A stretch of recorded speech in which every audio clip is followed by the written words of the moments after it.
एक बार गरीबदास साहिब जी, ये किसान थे, अपने घर बैठे थे, तो उनका एक किसान ही शिष्य था। वो आकर कहने लगा, महाराज जी आपके विचार सुनते हैं तब तक तो ये मन कति दुबका बैठा रहता है, सारी आंवरले है। ठीक है महाराज जी, सही कह रहे हैं, बिल्कुल ऐसे करूंगा। और यहाँ से बाहर जाते इसकी वही वाईफाई हो जाए तो जाते ही वही विचार इसके नो के नो कर्म उसी तरह खेचा तानी रखे, इसका के समाधान हो प्रभु। तब उन्होंने बताया कि आपके पास 2 बैल हैं। हाँ जी, एक बैल दूसरे को मारता है, चारा भी नहीं चरने देता है।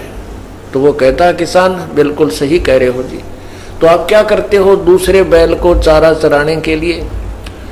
तो कहता जी जैसे खेत में हम ले जाते हैं, एक टोकरे में इकट्ठा ही चारा चराना होता है, तो मैं डंडा लेकर बैठ जाता हूँ और या उसको करड़ा बांध देता हूँ टाइट, जो फूफा गणी करे दूसरे को खाने नहीं देता, तो उसको इतना टाइट बांध देता हूँ उसका मुंह उस टोकरे तक पहुँचता है और दूसरा आराम से खा लेता है। तो इसलिए परमात्मा कहते हैं ये मन और आत्मा 2 इकट्ठे जोड़ रखे हैं इस काल भगवान ने, ये 2 बैल है। अब ये मन जो है खुला चरकर तगड़ा हो गया और ये तगड़ा होकर के आत्मा को डराता रहता है और आत्मा इससे दुबकी बैठी है। अब तो आत्मा की खुराक बढ़ा दे। जैसे समझदार हाली क्या करता है कि जो दूसरे पशु को एक बैल तंग करता है तो उसकी खुराक कम कर देता है, उसकी बढ़ा देता है, तो वो तगड़ा हो जाता है।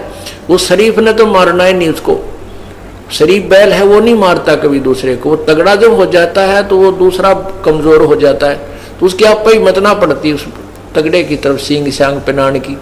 तो इसी प्रकार परमात्मा कहते हैं कि जब तुम आत्मा की खुराक बढ़ा दोगे या मजबूत हो जाएगी, तगड़ी हो जाएगी, फिर ये मन इसके अनुकूल होने लग जाएगा।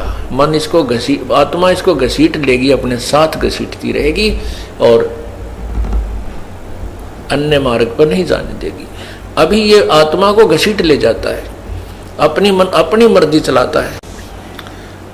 इसलिए पुण्यात्मा सत्संग में आने से ज्ञान होता है अपने को कि हमने क्या करना चाहिए